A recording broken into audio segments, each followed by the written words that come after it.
ಇವತ್ತು ನಾವೀಗಲೇ ಎಲ್ಲ ಸುಮಾರು 25-30 ವರ್ಷದಿಂದ ಕನ್ನಡ ರಾಜ್ಯೋತ್ಸವ ಇಲ್ಲಿ ಆಚರಿಸ್ತಾ ಇರೋದು.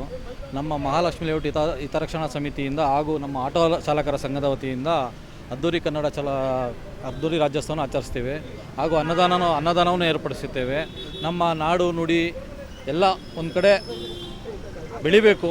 ಯಾಕಂದರೆ ಇವತ್ತು ಬೆಂಗಳೂರಲ್ಲಿ ಎಲ್ಲಿ ನೋಡಿದ್ರೂ ಪರಭಾಷಿಕರೇ ಸೇರ್ಕೊಂಡ್ಬಿಟ್ಟಿದ್ದಾರೆ. ಇವತ್ತು ನಾವು ಬೆಳೆದಿಲ್ಲ, ನಾವು ಹುಟ್ಟಿಲ್ಲ ಅಂದರೆ ನಮ್ಮ ರಾಜ್ಯೋತ್ಸವ ಕನ್ನಡ ನಾಡು ನವಂಬರಲ್ಲೇ ಅಂತಲ್ಲ, ನಾವು ಇಡೀ ವರ್ಷವೂ ರಾಜ್ಯೋತ್ಸವ ಮಾಡಬೇಕು. ನಮ್ಮ ಕರ್ನಾಟಕಕ್ಕೋಸ್ಕರ ಇಡೀ ವರ್ಷವೂ ಹೊಡೆದಾಡಬೇಕು. ಆ ಪರಿಸ್ಥಿತಿ ಆಗೋಗ್ಬಿಟ್ಟಿದೆ ಬೆಂಗಳೂರಲ್ಲಿ. ಹೊರಗಡೆ ಎಲ್ಲ ಚೆನ್ನಾಗಿದೆ, ಈ ಬೆಂಗಳೂರಲ್ಲಿ ಪರಭಾಷಿಕರು ಜಾಸ್ತಿ ಆಗಿರೋದ್ರಿಂದ ನಾವು ಆಗಾಗ ಕನ್ನಡ ರಾಜ್ಯೋತ್ಸವಕ್ಕೂ ಈ ಥರ ಕಾರ್ಯಕ್ರಮಗಳು ಮಾಡ್ತಿದ್ರೆ ಆಗ ನಮ್ಮ ಕನ್ನಡಕ್ಕೂ ನಮ್ಮ ಕನ್ನಡ ಭಾಷೆಗೂ ಒಂದು ಗತ್ತು ಗೌರವ ಅನ್ನೋದು ಬರುತ್ತೆ. ಅದರಿಂದ ನಾವು ವರ್ಷವೂ ಕನ್ನಡ ರಾಜ್ಯೋತ್ಸವನ ಆಚರಿಸ್ಕೊಂಡು ಬರ್ತಾಯಿದ್ದೀವಿ. ಅದು ನಾವು ಇಲ್ಲಿ ನಮ್ಮ ಸ್ಥಳೀಯ ಶಾಸಕರು ನಾವು ವರ್ಷವೂ ಅವ್ರು ಬರ್ತಾ ಇದ್ದಾರೆ. ಯಾಕಂದರೆ ಅವರು ನಮಗೆ ಬೇಕಾಗಿರೋ ಶಾಸಕರು, ಜನಪ್ರಿಯ ಶಾಸಕರು.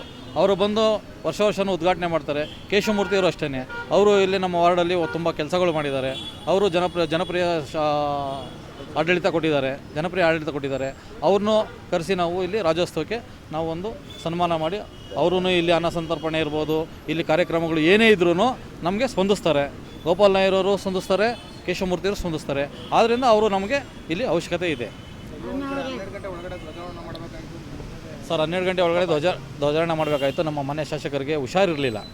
ಪಾಪ ಅವರು ಮಗನ ಕಳಿಸ್ತೀನಿ ಅಂದರು. ಇಲ್ಲ, ನೀವೇ ಬರಬೇಕು, ನಮಗೆ ಮಗ ಬೇಡ, ನೀವೇ ಬಂದು ಉದ್ಘಾಟನೆ ಮಾಡಬೇಕು ಅನ್ನೋದಕ್ಕೆ ಸ್ವಲ್ಪ ಲೇಟ್ ಆಯಿತು. ಆದ್ದರಿಂದ ಅದರಿಂದ ಕ್ಷಮೆ ಇರಬೇಕು ನಮಗೆ. ಅಶೋಕ್ ಅಂತ ಹೇಳ್ಬಿಟ್ಟು.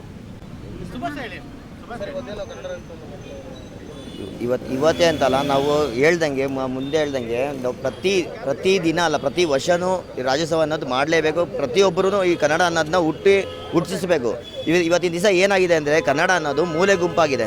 ಪ್ರತಿಯೊಬ್ಬರಲ್ಲೂ ಈ ಕನ್ನಡ ಅನ್ನೋದು ಬರಲೇಬೇಕು. ಅದನ್ನ ಛಲ ಅನ್ನೋದು ಅವರಲ್ಲಿ ಬರಬೇಕು. ನಾವು ಹೇಳೋ ಅಂಥದ್ದು ಕನ್ನಡಿಗರಿಗೆ ನಾವು ಹೇಳೋ ಅಂಥದ್ದೇ ಇಲ್ಲ.